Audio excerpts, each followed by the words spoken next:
Nós vamos falar um pouquinho sobre o rapto e a vinda do Senhor. Então, se você tem caneta, papel para anotar, já pega aí, pegue a sua caneta, pegue seu papel para anotar. Fala, Borges. Tudo na paz, pastor? Tudo jóia, amigo, e você? Estou bem, graças a Deus. Estou falando para o pessoal já pegar aí papel, caneta para anotar, porque quando essas lives assim que não são combinadas, que saem de repente, Sim, eu acho que eles acabam aproveitando mais, né? com certeza. Então pegue a sua caneta, pegue seu papel, você que já está ao vivo aí conosco, pegue a sua caneta, pegue o papel. Se tem a Bíblia, pegue a sua Bíblia. Eu estou só com 3 Bíblias aqui na minha frente. Eu estou com 3 Bíblias abertas aqui diante de mim. E se você tem a sua Bíblia aí, pega a sua Bíblia também. Se você tem caneta para anotar, marca texto, pega tudo aí que eu penso que vai sair uma coisa, vai sair algo bom aqui essa tarde. Vai sair algo muito bom aqui essa tarde, ok? É, Borges, eu estava aqui meditando e lendo. Sim, Aproveitei pastor. que hoje foi também o dia do jejum, né? Sim, Jejum nacional aí. Nós oramos aqui em casa, eu orei, Priscila orou, sim, orei com o Lorenzo também. E, e agora à tarde eu comecei aqui a ler e a buscar compreender um caminho talvez mais simples de ensinar essa diferença do rapto e do arrebatamento, ou seja, da vinda do Senhor Jesus para a maioria dos crentes e da vinda do Senhor Jesus para os vencedores, né? Que existe uma sim, diferença, né? Da vinda para os vencedores, da vinda para os crentes de uma maneira geral, né? E eu acho que pouca com gente quer certeza. entender isso ou quer aceitar isso, mas existe uma diferença. A vinda do Senhor Jesus para os vencedores é uma coisa, a vinda do Senhor Jesus para os crentes de forma geral é uma outra coisa, né? E Com as certeza. pessoas estão com um pouco de dificuldade de entender isso. E começa aqui pelo Apocalipse capítulo 12, né? Verso 1, que diz: Viu-se um grande sinal no céu, uma mulher vestida de sol, com a lua debaixo dos pés, tendo uma coroa de 12 estrelas sobre a sua cabeça. Aqui há uma infinita guerra, né? Uma enorme batalha aqui de quem seria essa mulher. Quem é essa mulher? Sim, sim, Então, grande parte aí dos teólogos vão dizer que essa mulher é Israel, outra parte dos teólogos vão dizer que essa mulher é a igreja, e tem também aqueles que dizem que essa mulher é Maria, a mãe de Jesus, ok? sim. No contexto aqui, eu acho que pode ser aplicado, dependendo do que você vai falar, pode ser aplicado para as três coisas, mas no contexto aqui escatológico e num contexto da volta do Senhor Jesus, não tem jeito dessa mulher ser outra coisa senão a igreja, né, Borges? Com certeza. Com certeza. Então, Fica pode claro falar. que a mulher é a igreja. Então, para você que está nos assistindo aí, já começa anotando isso, tá? 12, verso 1, a mulher de Apocalipse, capítulo 12, verso 1, é a igreja, né? Isso aqui já é uma grande vitória para você que está anotando isso aí. Já é uma grande caminhada, já é um grande avanço, né? Com A mulher certeza. vestida de sol, com a lua debaixo dos pés, 12 estrelas na cabeça e 12 estrelas sobre a sua cabeça, uma coroa com 12 estrelas, essa mulher é a igreja, ok? Igreja.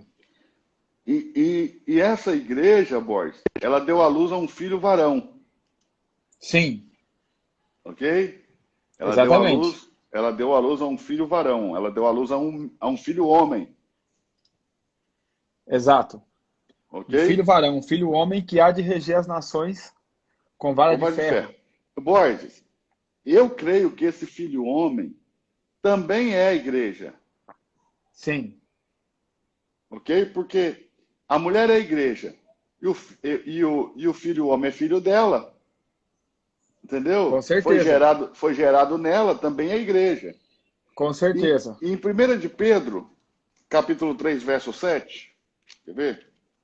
Deixa eu pegar aqui, 1 Pedro 3, 7. Tem algo aqui que me chamou a atenção. Só um minutinho. 1 de Pedro 3, 7 diz assim, ó. Igualmente vós, maridos, Coabitai com elas, com entendimento, dando honra à mulher como vaso mais fraco. Ou seja, fica claro que na relação homem e mulher, a mulher é mais frágil e o homem é mais forte. Com certeza. Então, o que eu entendo, boys? Que aqui está falando da igreja, ok? A mulher é a igreja, o filho homem é a igreja, porém, é uma parte da igreja mais forte do que a outra, do que o restante. Com certeza. Você conseguiu Concordo. pegar? Conseguiu pegar ou Consegui, não? concordo. Porque Concordo. tanto a mulher como o filho varão, como o filho homem, ambos são a igreja, Sim, ok? Só que dentro da igreja tem uma parte que ele não é visto como uma mulher, mas é visto como um homem, porque o homem é mais forte. Ou seja, existem alguns crentes dentro da igreja que são mais fortes do que o restante. concordo, plenamente. Por isso eles são chamados vencedores. Porque Concordo. eles tiveram mais força do que os demais. E eles foram gerados, né, dentro dessa igreja, eles foram gerados da igreja. Ou seja, as dores que a igreja sente geram os vencedores. Concordo, Não é plenamente. isso? Porque, Exatamente. aqui, ó, verso 2. Ela está grávida e com dores de parto, e gritava com ânsia de dar à luz. Ou seja, essas dores que faz ela gritar, é essas dores que vai gerar os vencedores. Ou seja, os que são mais fortes, né? A figura do homem aí, do filho varão. E esse filho homem, ele vai reger as nações com vara de ferro. Não é isso? Exatamente, é o que a Bíblia diz. Apocalipse Verso capítulo 5. 12, verso 5, né?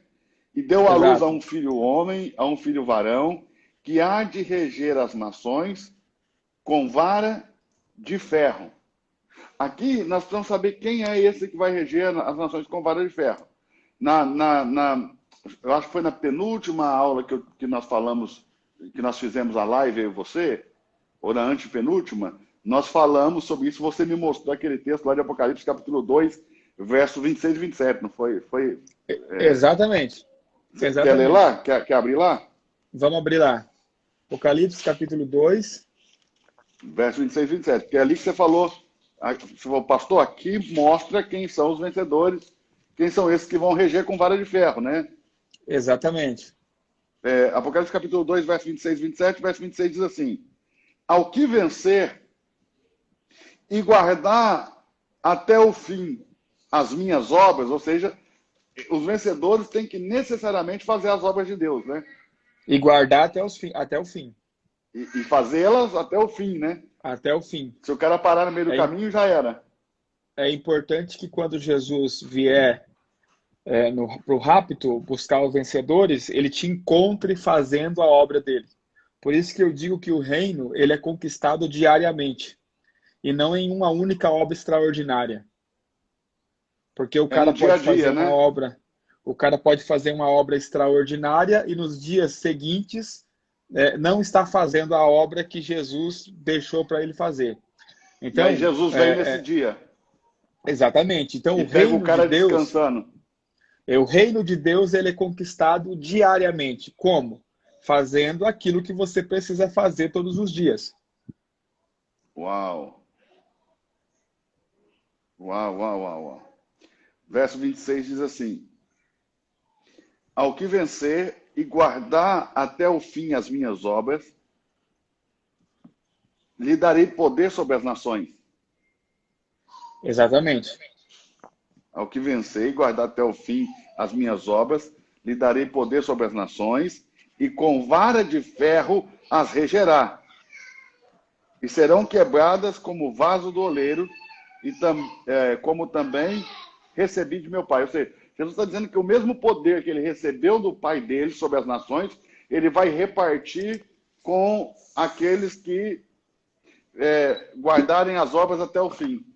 Exatamente. Quando Ou ele... seja, Sim, pode falar. vamos governar.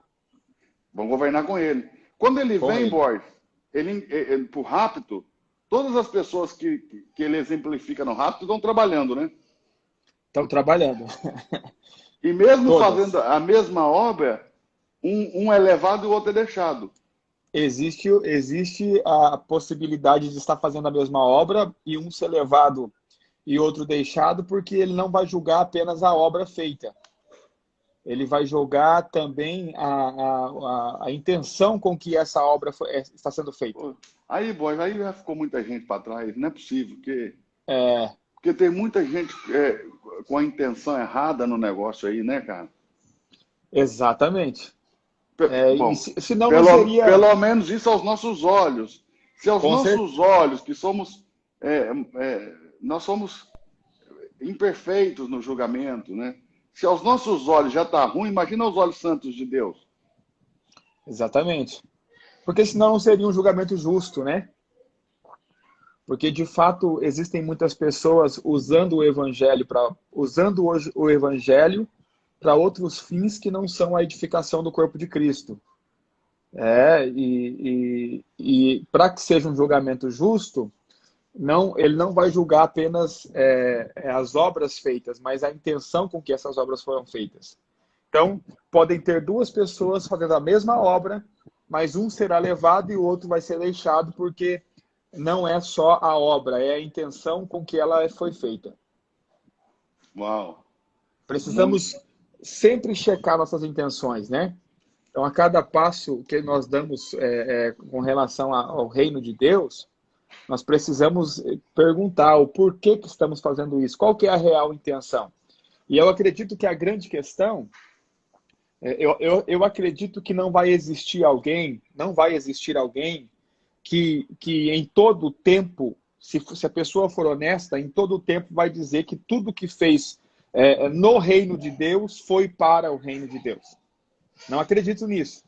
Eu acredito que tem um muitos dia que a gente faz pensando em nós. Exatamente. Pensando no que Não é só melhor para pensando em nós. nós, e com segundas intenções, né? Então, não tem como você querer manter uma certa virgindade de intenção o tempo todo. Isso não É claro. existe. Por isso que você fala que é diariamente conquistado. Exatamente. Mas aí eu acredito que nesse momento o que vale é a sinceridade. Então, por exemplo, existem agendas minhas que às vezes eu vou para alguns lugares que de fato a minha intenção não é fazer a obra de Deus apenas.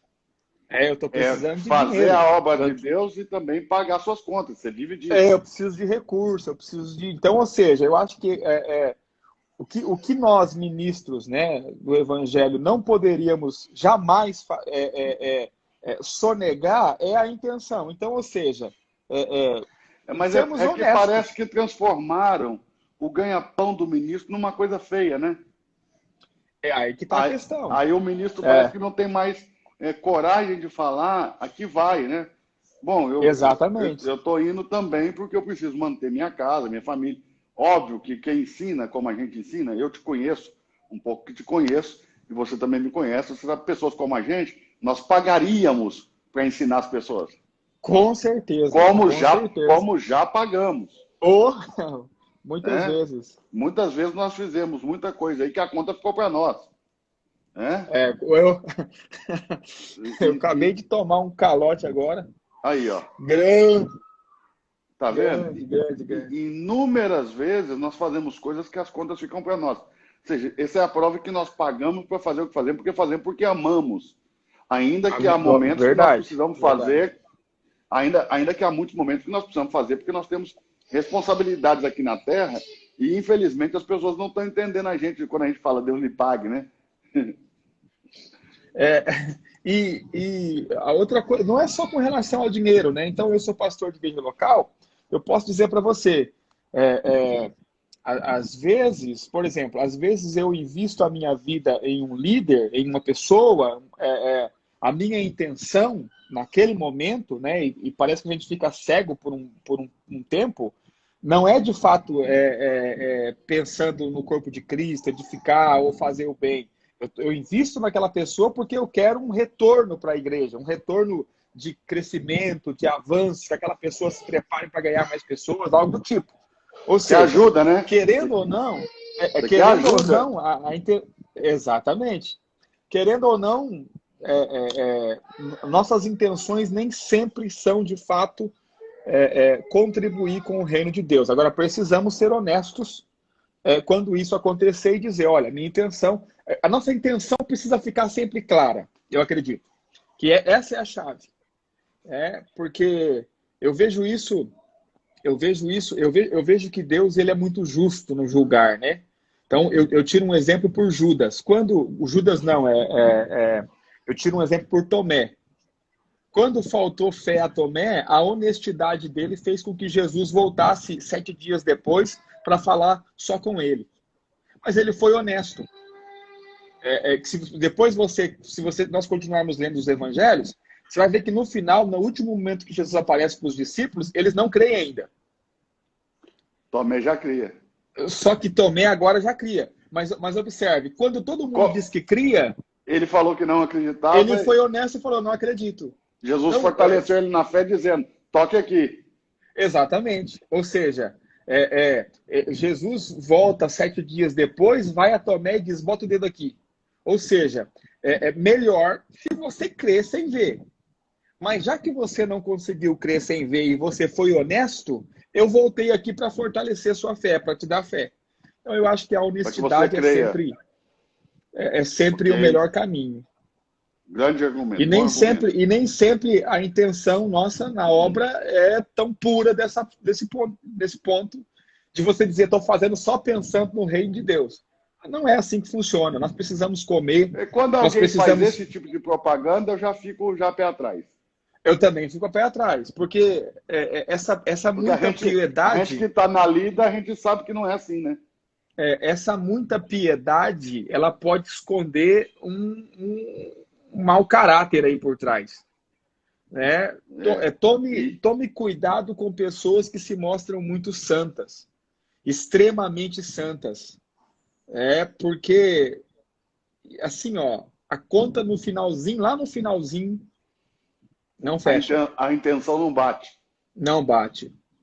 Não. Okay. Por exemplo, eu estou vendo um monte de... Assim, eu fico aqui pensando, né, com os meus botões aqui. Por exemplo, eu vejo um monte de pastores agora se movimentando, tal, a cesta básica, ajuda um negócio aqui, mas todos eles filmando e colocando na internet. Qual é a intenção? Eu não consigo acreditar que a sua intenção é pura quando você ajuda alguém, mas precisa filmar e divulgar isso. Entendeu? Então, se você quer de fato ajudar... dar uma impulsionada. Exatamente. Então, ou seja, eu não consigo ver pureza nisso. Então, glória a Deus que está ajudando. E eu acho que todos nós devemos ajudar a quem precisa. Eu também o faço. Eu só tento evitar, embora seja tentado a fazer, eu só tento evitar a divulgação. Por quê? Porque isso mostra que a minha intenção, na verdade, não estava em ajudar as pessoas, estava em parecer bom para os outros. Uau! Então, é complicado, né? Jesus ensinou a gente, quando desse esmola... Que uma mão não soubesse o que a outra está fazendo. Para a gente não ser louvado pelo povo. Esse é o motivo. Porque se for louvado, aí está a sua recompensa. Aí você no reino você já não tem mais nada. Okay. Porque você já recebeu sua recompensa agora. Faz com a direita que a esquerda não fique sabendo. Porque se você for louvado pelos homens, aí está a sua recompensa. Ou seja, no reino ele não tem mais como recompensar. Não tem, ele não pode ser mais recompensado porque ele já recebeu a recompensa aqui. Então, bom, sei lá. Meu pensamento. Aí diz assim, Borges, e deu à luz a um filho homem, que há de reger as nações com vara de ferro. Então nós já sabemos que esse filho homem é uma parte mais forte da igreja, que conseguiu se manter fiel, se guardar, e fazer as obras até o fim, e por isso recebeu o poder de reger as nações com vara de ferro, como tem Apocalipse 2, 26, 27, ok? Exatamente. E o seu filho, e aqui começa uma grande diferença entre o rapto dos vencedores e o arrebatamento do restante dos crentes. E o seu filho foi arrebatado para Deus e para o seu trono, ok? E o seu filho foi arrebatado para Deus e para o seu trono. E aqui começa uma diferença gigantesca, gigantesca ao meu ver, porque os que são arrebatados para Deus e para o trono,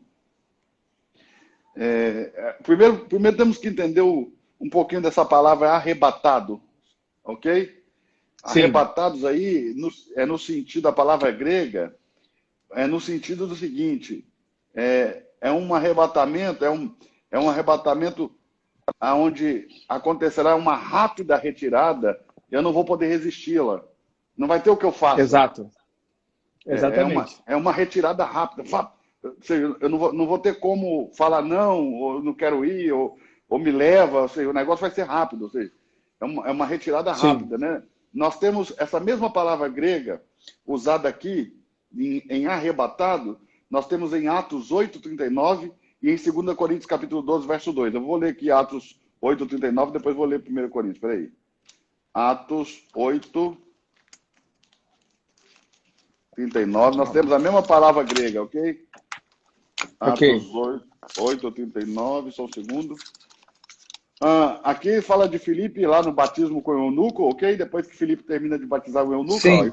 e quando saíram da água, o Espírito do Senhor arrebatou a Filipe e não ouviu mais o eunuco.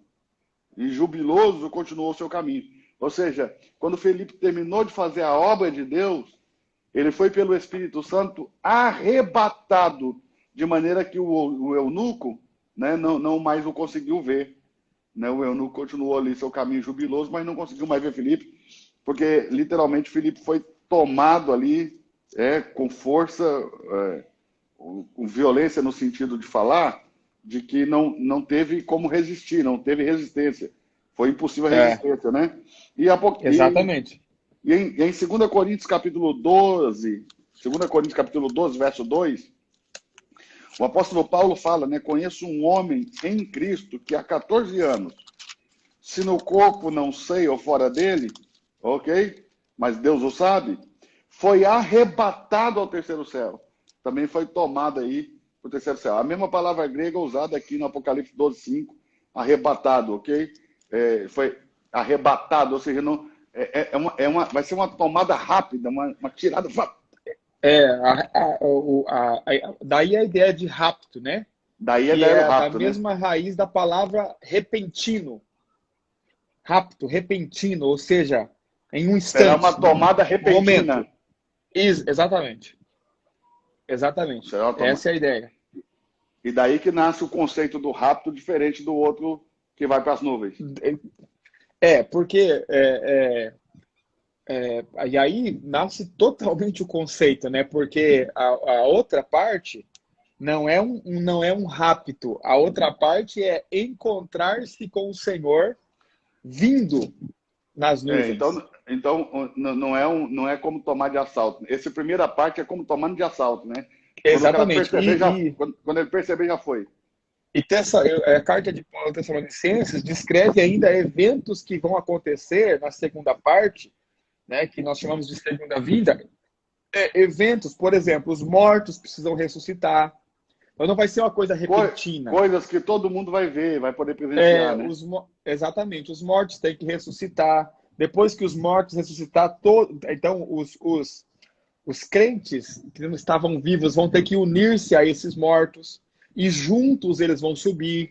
Né? Então não é algo repentino, não é como o rapto. E é por isso que Jesus fala como assim, vocês vão saber, porque se o céu está rubro, vocês sabem que vem a chuva. Exatamente. Né? Ou seja, vocês conhecem os sinais do céu, não vão conhecer os sinais do final dos tempos? Se vocês olhando para a figueira e para as árvores, quando elas começam a florescer, vocês sabem que está perto o verão. Então, vocês também vão saber discernir os sinais da vinda do Filho do Homem. Exato. Então, no Apocalipse capítulo 12, verso 5, diz, né? E deu à luz a um filho varão, que há de reger as nações com vara de ferro, e o seu filho foi arrebatado. Ou seja, tomado num instante. Momento, né? Tomado repentinamente. Repentinamente. Num instante, rapidamente. Né? Exato, como quem não, uma tomada que não se pode resistir, né? E exato. foi arrebatado para Deus e para o seu trono. Aqui está a grande diferença. Essa parte mais forte da igreja, que nós chamamos de os vencedores, que é aqui tipificado por um homem, não por uma mulher, esses não estão sendo levados para as nuvens. E isso Não, aqui, antes da grande tribulação, antes da última semana de Daniel, isso aqui está acontecendo, né? Antes, exato, dos últimos 1.260 dias, né? exato. Está Antes acontecendo rápido. disso, Está acontecendo acontecendo rápido. rápido. O encontro do Senhor nos ares vai acontecer depois dos 1.260 dias, da segunda etapa aí da última semana de Daniel, né? Exatamente. Ao som da última trombeta. A última trombeta marca o fim da grande tribulação. E aí vai acontecer o encontro do Senhor, a vinda do Senhor, e Aí, o povo vai ser arrebatado ao encontro deles nas nuvens, né? nas E nuvens, só que exatamente. aqui está dizendo para o trono de Deus. Esse é um ponto que tem que ficar demarcado para as pessoas, né, pastor? Sim, com certeza. Está sendo levado para o trono de Deus, estão sendo arrebatados para o trono de Deus, não estão sendo arrebatados para a nuvem. A diferença de lugar, né? A diferença de lugar. Mas em 1 Tessalonicenses capítulo 4, do verso 15, 16 e 17, aí nós já temos uma outra visão da coisa, né? Exatamente. Porque está escrito assim, 1 Tessalonicenses capítulo 4, verso 15.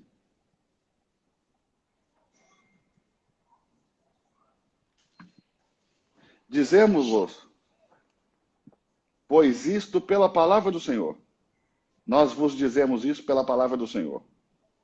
Que nós, os que ficarmos vivos para a vinda do Senhor, mudou tudo, né? Vinda, exatamente. Mudou tudo. Esse termo É, vinda já revela que não é o rapto, não é a não, tomada, não é a tomada repentina.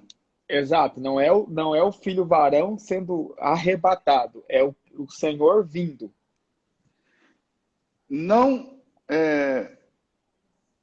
precederemos os que dormem, ou seja, é impossível que a gente vá antes dos que morreram, né? Exatamente. Os que ficarem vivos não vão antes dos que morreram.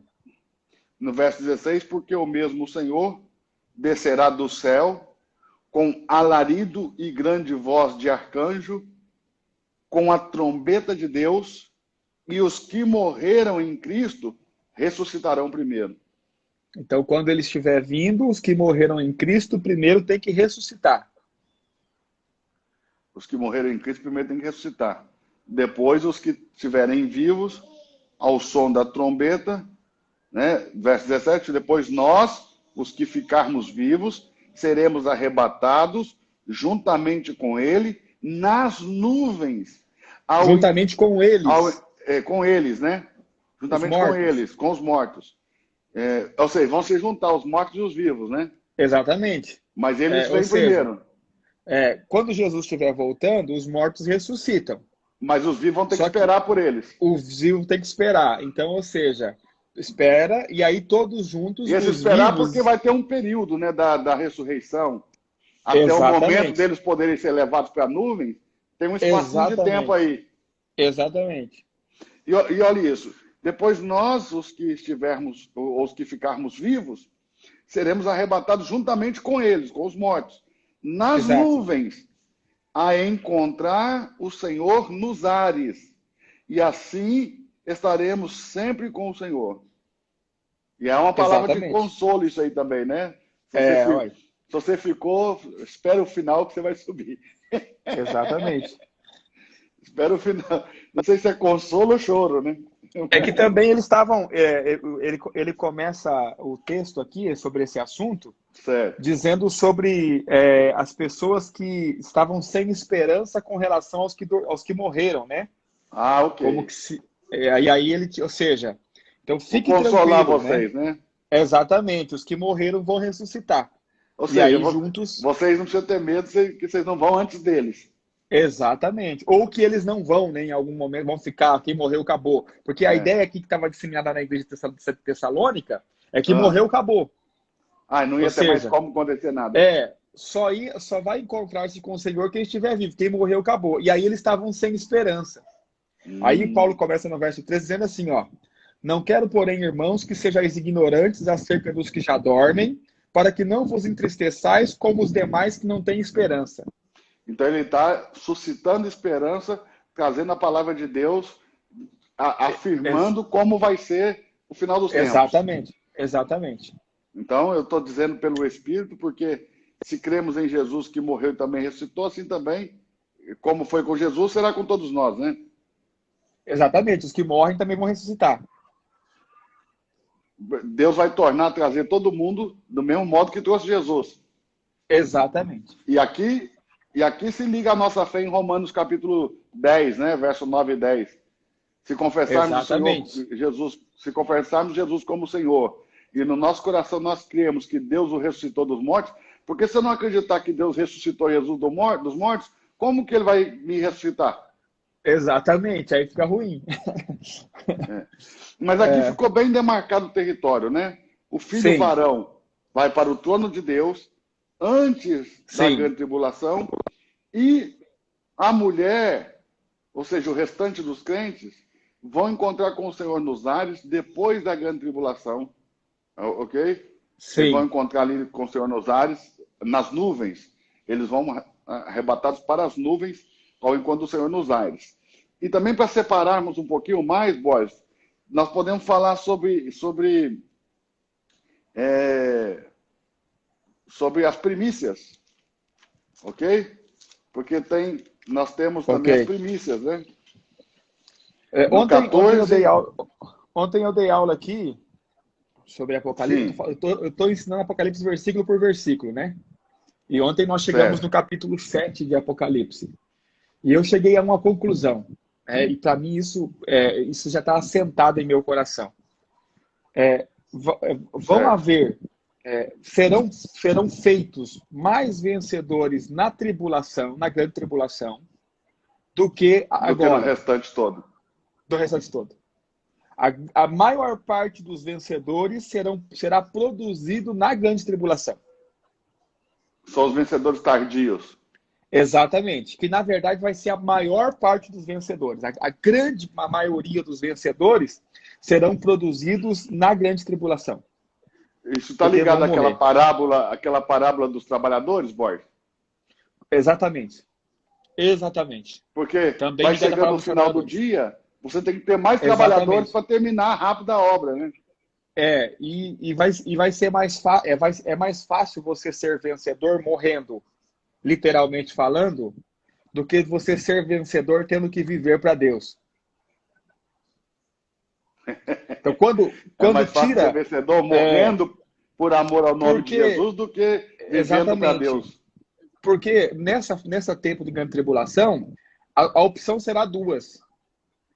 Ou você nega a Cristo e se submete ao governo do anticristo, ou você morre. Então você tem duas opções. Agora, hoje nós temos muitas opções. Ou negar. Quando nascem aquelas perguntas a seguinte, assim, ó. Se um salvo negar? Se um salvo negar, continua salvo. Aí não vai reinar, vai apanhar no reino. Não entra na cabeça dos crentes isso, né? Não entra que salvação não se perde, não tem jeito. Mas vamos lá, vamos continuar falando. Então, Apocalipse 14, verso 1. Você quer continuar falando do 7 aí? Não, vamos lá. Só. 14, verso 1, 2 e 3, 4 e 5. Vamos lá. Olhei, e eis que estava o Cordeiro sobre o Monte Sião, e com ele 144.000, que em suas testas tinham escrito o nome de seu pai. Ouvi uma voz do céu, como a voz de muitas águas, e como a voz de um grande trovão. Ouvi a voz de arpistas, que tocavam com as suas harpas, e cantavam um cântico novo diante do trono. Isso é importante saber, né? Diante do trono. E diante dos 4 animais e dos anciãos, e ninguém podia aprender aquele cântico, senão os 144.000 que foram comprados da terra. Esse é outro detalhe, foram comprados da terra. Okay? Eles estiveram na terra, foram comprados. Estes são os que não estão contaminados com mulheres. esses são os que não estão contaminados com mulheres, porque são virgens. Estes são os que seguem o Cordeiro aonde quer que vá. Estes são os que dentre os homens foram comprados como primícias para Deus e para o Cordeiro. Ou seja, primícia é a primeira parte que você retira É de a uma primeira colheita. parte. Exatamente. E na sua boca não se achou engano. Ou seja, a sinceridade. Sinceridade, integridade. Não que Não tem são perfeitos. Mas não tem uma falha dúbia. Não tem uma falha dúbia. Exatamente. Eles têm uma só fala, né? São Exatamente. sinceros no falar. São íntegros. Isso. Porque são irrepreensíveis diante de Deus, diante do trono de Deus. São irrepreensíveis diante do trono de Deus. Eles estão diante do trono de Deus.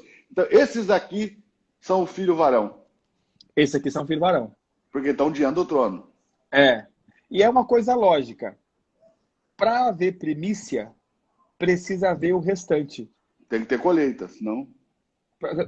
Paulo diz que se a primícia é santa, toda o restante da massa também o é. Mas para haver primícia, tem que ter o restante da massa. Exato. Então não tem como ter primícia se não houver o restante. Porque para ser primeiro, é o primeiro de um todo.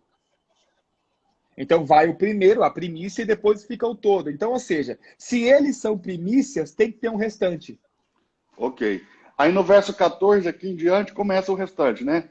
O restante, exatamente. Olhei e eis uma nuvem branca e um que estava sentado sobre a nuvem. Então, quando envolve a nuvem, é o restante dos crentes. Quando envolve o trono, é os vencedores, ou as primícias, ou o filho varão. Exatamente. As primícias, os vencedores, o filho varão e os crentes fiéis, é tudo sinônimo, né? É uma coisa só. É uma coisa só. Agora, o restante dos crentes, o restante da igreja, do verso 14 em diante, né? E olhei, exato, e eis que uma nuvem branca e assentado sobre a nuvem. Jesus, quando fala de volta de Cristo, sempre tem que ter a nuvem. Ok. Porque não é mais o trono.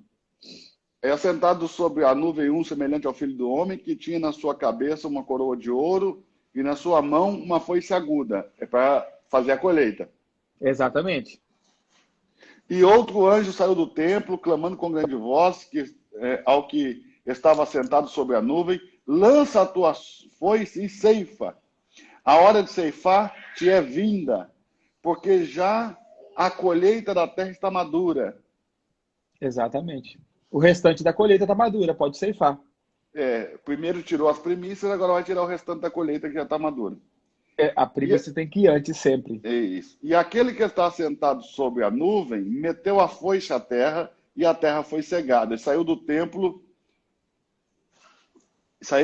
que está no meio do céu, que está no céu, outro anjo, o qual também tinha uma foice aguda. E saiu do altar outro anjo que tinha poder sobre o fogo.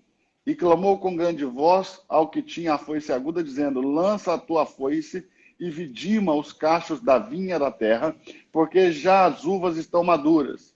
Aí e já é o juízo. Aqui já é o juízo final. Exatamente. Já é a ira do cordeiro agora. Uma vez que o cordeiro fez a sua própria colheita. E esse outro anjo também é o cordeiro. Eu estava lendo aqui hoje. Pode falar. A próxima colheita não é mais uma colheita para levar para ele. É uma colheita para ele pisar. Ok. Porque a uva se pisa. Ele vai pisar o lagar da ira. Ok. Então, presta atenção. O próprio Senhor fez a colheita das suas uvas. Do seu trigo. Do seu trigo. Exatamente. Perdão. Ele colheu o seu trigo, agora os anjos vão colher as suas uvas. As uvas que ele vai pisar. As uvas para serem esmagadas, porque ele vai pisar o lagar da ira. Ok. Então, lá quando fala lá, eu estava lendo hoje eu estava lendo isso. Olha que coisa engraçada. Hoje eu estava lendo isso, né? Porque normalmente o crente acha que o campo aonde o inimigo semeou o joio foi dentro da igreja, mas o campo é um mundo, né? Não é a igreja. É o mundo. Não é a igreja. O próprio texto diz lá, né, que o campo é um mundo, porque Jesus explica a parábola. Depois Jesus explica a parábola para os seus discípulos e ele diz que o campo é um mundo, ou seja, o joio está no mundo, não está na igreja igual o pessoal pensa, né? Exatamente. E a colheita do Mas trigo, assim, ó, então, se é as feita pelo pessoas, próprio Jesus, não é pelo povo crente, se né? as pessoas tiverem uma oportunidade de atacar a igreja, elas vão E- atacar. Vão atacar, né? É porque Jesus disse, né? Ele disse assim, ó, se falaram mal de mim, o pai de família, o que vai restar para vocês? Que são os filhos. Que- Boris, mas aqui, aí, pô, pegando no contexto bíblico, tá? Sim, Pegando o contexto bíblico, pegando assim, essa aqui é a palavra da verdade, ok? sim. Essas são as palavras do próprio Jesus Cristo. Nesse contexto, quando eu começo a dizer que a igreja está toda errada, talvez seja o meu interior que não esteja bem, né? Eu tenho esse pensamento. Porque se os seus olhos são maus, todo o seu corpo é mau. Ok. Jesus Porque, disse. porque não pode alguém vir pregando que a igreja está toda torta e Jesus dizendo que, na verdade, o joio está no mundo, né? Exatamente. E o trigo também no mundo. E é do mundo que Exatamente. ele não vai tirar. Mas não está falando que tem joio dentro da igreja. Exatamente. Eu penso assim, ó, porque nós temos que. O que nós temos que entender? Nem toda porta aberta com uma placa escrita igreja é a igreja de Cristo. Porque tem E muita nem porta todo aberta mundo aí que com. fala que é crente, né? Exatamente, tem muita porta aberta aí com a placa dizendo que é igreja e que Cristo não tem nada a ver com isso. Então é, é, ou seja, não Isso é dá para muito. você colocar, Boys, isso é muito sério e traz muito temor, pelo menos em mim. mas muito, muito, Porque muito, muito. você não saber, por exemplo, porque o que nós definimos como igreja hoje, né? Eu estou falando, não nós que estudamos Bíblia, falo as pessoas normais. Sim, Onde tem uma placa escrita igreja, tem pregador, tem cadeira, tem banco, tem batismo, tem ceia, para eles isso é igreja. foi ensinado que se aceite tudo que vem em nome de Deus, mas nem tudo que vem em nome de Deus é de Deus. Porque, caso contrário, você vai ter que dizer que o macumbeiro da esquina também é de Deus, porque ele ora o Pai Nosso, ele diz que é de Deus, ele diz que está conectado com Deus e que tudo. Mas não é. Então Que todos os observe, precisa caminhos levam ter a um Deus, né? discernimento. Exatamente, precisa ter um discernimento. Né? E o apóstolo Paulo, ele assim, ó, se você, todos os ensinos, principalmente as cartas pastorais, que ele escreve para os seus discípulos, como Timóteo, Tito e Filemão, ele bate em cima de repreender falsos obreiros, repreender falsos apóstolos, aqueles que dizem que são de Deus, mas não são de Deus. São cães, são lobos. Né? Então, ou seja, se na época do apóstolo Paulo, que estava muito fresco a coisa, já havia gente que se dizia de Deus e que não era de Deus, coisa nenhuma, você Imagina hoje. imagina hoje, com essa distância toda que nós. Distanciamento de tempo, distanciamento histórico, distanciamento teológico. Então, nós precisamos tomar cuidado. E eu Então, falo isso sem vamos, querer eu vou ter que ler de apontar novo. ninguém, mas No verso 17. Eu sei que você não está apontando alguém especificamente, não é essa a intenção, mas vamos nos tem que calar? ser dito, né? Vamos nos calar. Então, Não, pastor, quem que é de Deus, quem que não é de Deus? Não cabe a mim julgar. Não quero nem passa nem pela minha cabeça um negócio desse. Mas nós mas também precisamos não podemos entender. colocar paz no seu coração que tudo é de Deus, né? Não é porque não é. É você que tem que julgar se o trem é de Deus para você ou não. Então, o verso 16. Aquele que estava sentado sobre a nuvem meteu a sua foice à terra e a terra foi cegada. Ponto. Acabou. Aqui, agora então começa uma outra etapa, né? Uma outra etapa. Verso 17. Saiu do templo que está no céu outro anjo, o qual também tinha uma foice aguda. Saiu do altar Ou seja, outro anjo outro anjo com uma foice aguda. saiu do altar outro anjo que tem poder sobre o fogo e clamou com grande voz ao que tinha a foice aguda, né? Lança a tua foice aguda e vidima. A vidima aqui porque ataca na vide, né? Isso. Vidima os cachos da vinha da terra, porque já as suas uvas estão maduras. Ou seja, chegou o tempo de trazer o juízo sobre esses que estão aí. Exatamente. Verso 19. E o anjo lançou a foice aguda à terra, vidimou as uvas da terra, da vinha da terra, e atirou-as num grande lagar da ira de Deus. Ah, aqui já é o grande lagar da ira de Deus. Isso aí é para os ímpios. E o lagar foi pisado fora da cidade, e saiu sangue do lagar até o freio dos cavalos, no espaço de 1.600 estádios. Esse aqui é o Armagedon, né?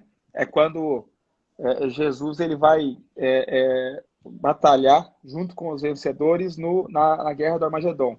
Logo após o arrebatamento da igreja, dos demais crentes. Ah, então isso aqui não, ainda não é o juízo final. Isso aqui é a ira do Senhor não é sobre o as juízo nações. final. Não, Isso não, aqui não. é a ira dele sobre as nações. Sobre as nações, sobre os povos. Rapaz, vai pisar igual pisa uva. Exatamente. Ele que vai pisar o lagar da ira. É nessa hora que eles vão se esconder nos rochedos e vão dizer: montes caiam sobre nós, os poderosos, os ricos, vão fugir para as cavernas, porque eles estão fugindo da ira de Cristo, né? Exatamente. Apocalipse capítulo 6, o sexto selo. Está fugindo da ira de Deus. Porque, rapaz, o negócio não é brincadeira, não.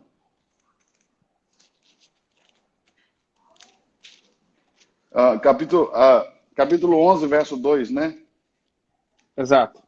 Deixa o ato que está fora do templo e não o meça, porque foi dado às nações e pisarão a cidade santa por 42 meses.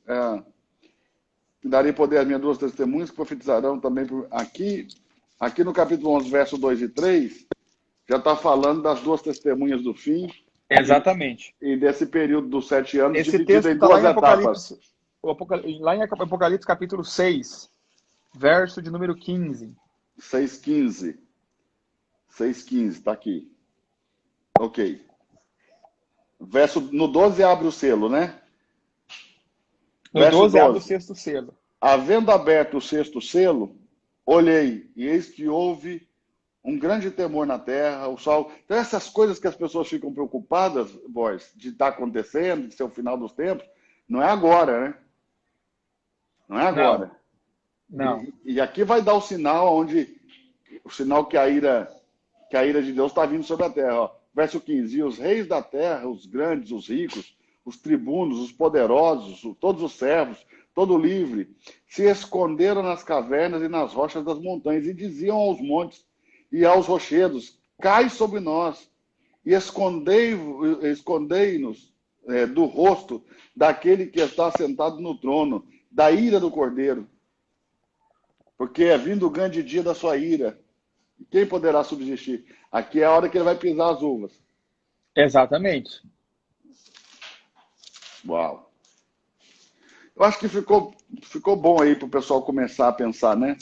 Com certeza. Se não entender agora, não, porque só na próxima aula. Ficou muito claro aqui, né? Acerca do arrebatamento, da vinda do Senhor e do rapto dos vencedores, né? A tomada do filho varão para o trono, né? E os crentes subindo ao encontro do Senhor nas nuvens, que vai estar nos ares, né? São coisas diferentes. E aí também nós temos já um argumento que você tem ensinado muito, né? Que é a primeira etapa da vinda do Senhor é oculta, a segunda etapa da vinda do Senhor é pública, né? É aquilo que eu já ensinava lá atrás sobre Atos, né? Da subida, né? Que o mesmo modo que eu vi subir, verá descer, né? Eu sempre pensei que era das nuvens, de Deus para a nuvem, e da nuvem e daqui do chão para a nuvem encontrava com ele, né? Até que foi lá atrás, eu acho que deve ter uns 6 ou 7 anos atrás, 5 anos atrás. Eu morava lá em Cascavel ainda, né? Quando você falou para mim, pastor, mas aqui está o trono, né? Aqueles que vão subir para o trono, né? Que eu falei, Borges, depois nós vemos isso aí. Que na hora eu não quis nem ouvir. Porque diferente de tudo aquilo que a gente já tinha aprendido, o que as pessoas precisam entender, que até nós que ensinamos a palavra, temos resistência com o novo. Isso não é um privilégio deles, né? Ter resistência com o novo. Eu acho que a única diferença entre nós e a maioria dos que não tem esse chamado para o ensino ou para estudar é que a gente depois para pensar. A gente rejeita na hora, mas depois a gente não... Aquilo não sai porque sua mente começa a fazer conexões. E uma pessoa que não Exato. estuda não faz as conexões, então não gera dúvida, né? Mas a mente da gente que Verdade. estuda, a gente não quer, na hora você não quer discutir o assunto, mas depois sua mente fica conectando o texto. Pô, mas é verdade, tá trono lá. O que tem a ver o trono com a nuvem? Trono é um lugar, nuvem é outro. E aí você começa. E aí você começa a ser despertado para uma nova visão, assim como você foi, né, despertado, porque também você decidiu estudar o Apocalipse, né? Com certeza. Você decidiu que escatologia seria sua área de ensino, né, de atuação mais Sim, forte. Eu acho sim, que você sempre conta esse testemunho, mas eu acho que também muita gente não sabe, que um dia você me perguntou, né, como que faria para dar certas coisas, né? E eu te dei um exemplo sim, dos médicos, né? O clínico geral exato. e o especialista, né? Eu falei, ô Boris, quanto que é a consulta de um clínico geral? Né? Um exemplo, se a consulta de um clínico geral foi R$ 200, a de um especialista é 800. Por que o especialista pode cobrar 800? Porque ele se especializou em algo. Então, quando a gente lida com o ensino, com o estudo, para você ter êxito e sucesso, você não pode ser uma pessoa que pega livros e sai ensinando, como um professor de teologia que vai para o seminário, né? O cara pega um livro Sim, lá com um plano de aula, vai lá e repete. E muitas vezes nem ele mesmo está entendendo o que está ali, ele só está porque ele tem um plano de aula, entendeu? cumprindo horário. Ele está cumprindo horário porque ele tem um plano de aula, né? Não quer dizer que ele está entendendo, não. Mas se você se especializar em algo, você se torna uma referência naquilo e você vai ter, óbvio, retorno diferente dos outros. E aí você decidiu estudar Apocalipse. Eu sempre falei que escatologia nunca foi, pro lado do Apocalipse, nunca foi meu ponto de estudo forte, porque eu sempre fui fascinado pelo Gênesis. E também eu entendo muito da escatologia, penso, além do normal, porque Deus fez saber o fim no início. Então, lá no início, Exato. eu já percebo muitas coisas de como vai ser no fim. Então, até por uma intuição do Espírito, você consegue saber muita coisa como vai ser o fim. Mas eu tenho me dedicado agora ao estudo do Apocalipse também, a carta de Judas.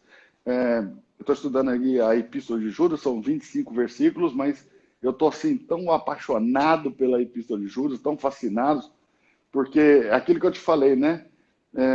Toda a escritura inspirada por Deus, mas ali em Judas estão sendo citados os apócrifos.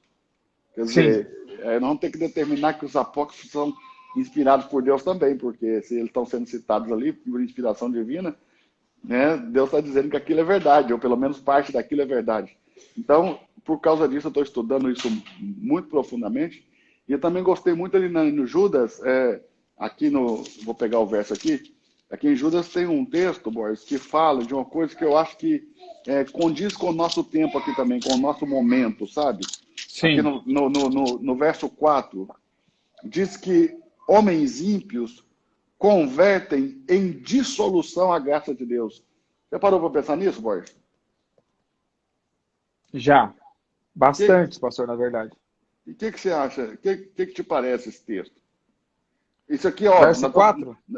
nós estamos falando aqui do ano 90, aproximadamente de 90, finalzinho do primeiro século da igreja, foi que a Epístola de Judas foi escrita, provavelmente é uma comunidade judaica, porque senão não ia falar da ascensão de Moisés, não ia falar do livro de Enoque, essas coisas, né? Porque quem crê nisso são os judeus. E esses exemplos são muito característicos de uma comunidade judaica. O Judas, para mim, é um pseudônimo, para mim não é o nome do autor real da epístola, Sim, mas está escrito aqui que havia naquele tempo homens ímpios que convertiam em dissolução a graça de Deus, aí no finalzinho do verso 4. sim, E, e eu fico imaginando, porque nós estamos num momento em que essa mensagem da graça, ela voltou a ser pregada com mais ênfase, né? E sim. como pregar isso sem converter a graça em dissolução? Na verdade, pastor, eu aqui para mim entender o verso 4, a gente precisa entender esse contexto aqui, né? Do meu ponto de vista. E Uhum. sobre o que ele está falando, né? Então, no verso 3, ele diz assim: nós temos tempo aí? Não. Nós temos tempo Temos, ainda? Temos? Olha temos, lá. temos sim. Amados, procurando eu escrever-vos com toda diligência acerca da salvação comum, tive por necessidade escrever-vos e exortar-vos a batalhar pela fé que uma vez foi entregue aos santos. Então, esse é o assunto. O assunto que ele está Claramente tem escrevendo. heresia no meio do povo. Exatamente. Então ele disse assim, olha, eu me coloquei com diligência, né, para escrever sobre a salvação comum, e eu tive por necessário escrever vocês a batalhar pela fé. Então o assunto é batalhar pela fé. Uhum. 4. Por que ele Até, está escrevendo até, isso? até porque ela é endereçada aos herdeiros de Deus aí, né? Aos eleitos de Deus. Exatamente. Aos herdeiros, aos Olha eleitos de só. Deus. Sim, o 4. 4. Por que ele achou necessário exortar eles a batalhar pela fé? Porque se introduziram furtivamente alguns, os Lobos, quais já isso aí, antes furtivamente quer dizer lobos disfarçados de ovelha, né? escondidos, exatamente. Alguns, os quais já antes estavam escritos para esse mesmo juízo, homens ímpios, que convertem em dissolução a graça de Deus e negam a Deus, único dominador e Senhor nosso Jesus Cristo. Verso 5. Aí ele vai dar a repreensão. Mas quero lembrar-vos, como a quem já uma vez soube isto, que havendo o Senhor salvo um povo, tirando-o da terra do Egito, destruiu depois os que não creram. Ok. Mas ele está falando no verso 4 também, ô pastor, vê se eu estou errado, de uma ação danosa desses agentes do mal, de uma ação destruidora desses agentes do Exatamente. mal, É. que eles fizeram parecer ou fizeram aceitar o pecado como sendo normal ou parte comum da vida de fé, como sendo uma coisa É, compatível com a eu, vida da fé. eu entendo aqui que a grande atuação desses homens ímpios que se introduziram furtivamente aí é justamente o contrário do que o senhor está Certo. falando. Você está Ou falando isso seja, em o que que eles estão sentido? fazendo? Eles estão ensinando o povo a não crer, a A não não viver crer. pela fé. Exatamente. A não viver pela fé. A negar o sacrifício de Cristo, a negar Jesus Cristo, a negar a Deus. Ou Você seja, acha que isso seria a dissolução da graça? exatamente. Porque E, quando e, eu, e, não, quando uma, eu, e não uma vida compatível entre pecado e fé? porque assim, ó, aí nós temos que pensar, porque uma vez que você não está na graça, você não vai conseguir vencer o pecado, porque o pecado só é vencido através da graça. Então, uma coisa vai levar a outra. Mas eu acredito que o que ele tá aqui repreendendo é gente que está ensinando o povo a não viver pela fé, a depender das obras. Porque, por exemplo, quando eu digo que para ser salvo eu tenho que deixar de fumar, eu estou negando a Cristo. O sacrifício de Cristo, é óbvio. O Cristo. Ou seja, eu estou ensinando alguém a não viver pela fé, A não depender da fé em Cristo para que a a vida não possa. depender da fé em Cristo. Por isso que ele diz no começo que ele achou necessário escrever a sobre da salvação comum e a batalhar pela fé.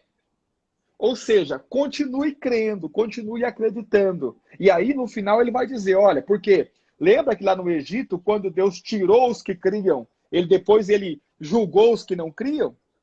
Então, do meu ponto de vista, esse texto aqui, ele está falando de homens que se introduziram dentro da igreja e estavam ensinando as pessoas a depender das obras e não da fé. A Por confiar, isso que ele... a confiar nas suas obras.